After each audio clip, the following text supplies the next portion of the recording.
Party కార్యాలయంలో అంబేద్కర్ గారి 69వ వర్ధంతి కార్యక్రమానికి విచ్చేసి ఉన్నటువంటి నాయకులందరికీ కూడా పేరు పేరున ధన్యవాదాలు తెలియజేసుకుంటున్నాను.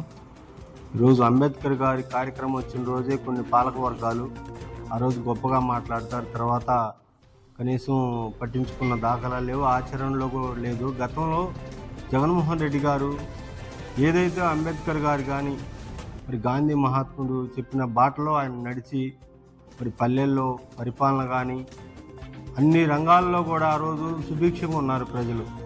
ఇవాళ పేరుకు మాత్రమే వాళ్ళు ఏదో పరిపాలన చేస్తున్నామని చెప్పేసి ఎస్సీల మీద దాడులు, ఇష్టం వచ్చినట్టు మహిళల మీద దాడులు, ఈ ప్రభుత్వం కనీసం కూడా చిత్తశుద్ధి